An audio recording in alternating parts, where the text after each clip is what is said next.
Hello friends. मैंने पिछले 5-7 दिनों में एक सर्वे किया, एक क्वेश्चन पुटअप किया कि धारा 14 संपत्ति अंतरण अधिनियम को एक्सप्लेन कीजिए। सर्वे किया मैंने फेसबुक के लगभग 10 ग्रुप में मैसेज छोड़ा, व्हाट्सएप के करीब 30-35 ग्रुप में मैसेज छोड़ा। मेरा अनुमान है कम से कम 100 लोगों तक जो उस समय बिल्कुल फ्री होकर के सोशल साइट्स पर लॉग ऑन थे, कम से कम 100 लोग इस तरह के थे, मैक्सिमम 5000 लोग इस तरह के थे। मैंने क्वेश्चन पुटअप किया कि संपत्ति अंतरण अधिनियम की धारा 14 को एक्सप्लेन करें, लेकिन मुझे इसका आंसर कहीं नहीं मिला। कुछ बोलते हैं कि मैं अभी दूसरे काम में व्यस्त हूँ, कुछ बोलते हैं मार्केट में हूँ, कुछ बोलते हैं मैं दूसरे सब्जेक्ट की तैयारी कर रहा हूँ, कुछ बोलते हैं कुछ। अंततः मुझे उसका उत्तर नहीं मिला। तो इतने सारे लोगों में से कुछ 2-4 लोगों ने मुझे उत्तर दिया। उत्तर मुश्किल से 2 या 4 है, ये नहीं कि 5 है। इतने लोगों ने मुझे उसके उत्तर दिए। तो यहाँ पर मैं ये कहना चाहता हूँ कि संपत्ति अंतरण अधिनियम की धारा 14 शाश्वतता के विरुद्ध नियम। आप भी जानते हो, मैं भी जानता हूँ, सभी जानते हैं कि संपत्ति अंतरण अधिनियम का सबसे महत्वपूर्ण टॉपिक है। पूरी किताब के अंदर, पूरे बेयर एक्ट के अंदर सबसे अधिक महत्वपूर्ण यदि कोई टॉपिक है तो वह धारा 14 है। और लेकिन उसके आंसर किसी को नहीं पता।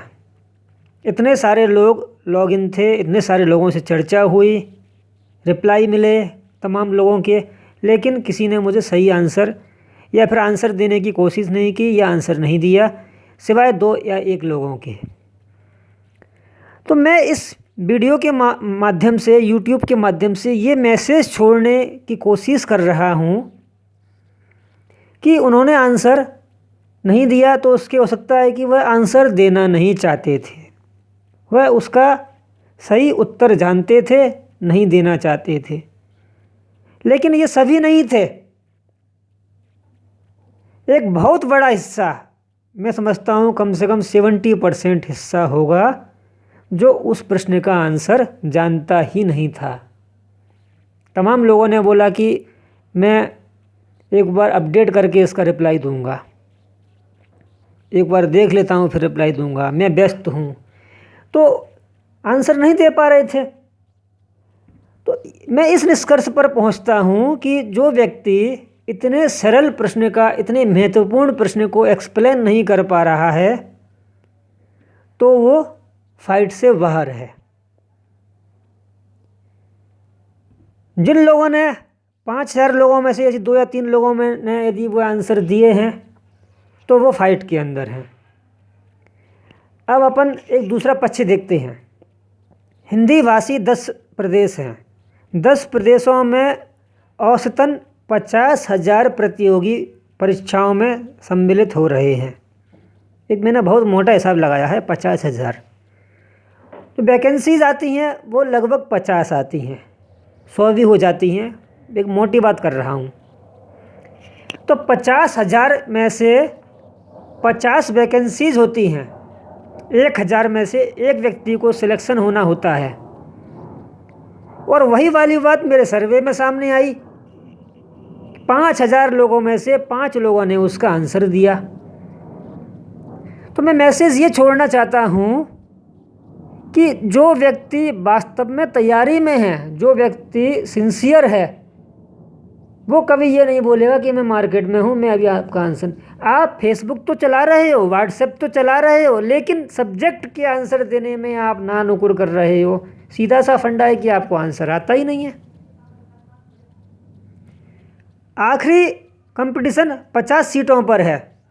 वो दूसरी बात है कि आप 3 गुने लोगों को इंटरव्यू के लिए बुलाया गया है, 150 लोगों को बुलाया। वो दूसरी बात है कि आप 10 गुने लोगों को मेंस में बैठने दिया गया है, 50 सीटों पर 500 लोगों को बैठने दिया गया है। तो प्रीलिम्स निकाल लेना या मेंस एग्ज़ाम में बैठ लेना आपको उस दायरे में सीमित नहीं करता है जिस दायरे की दरकिनार है।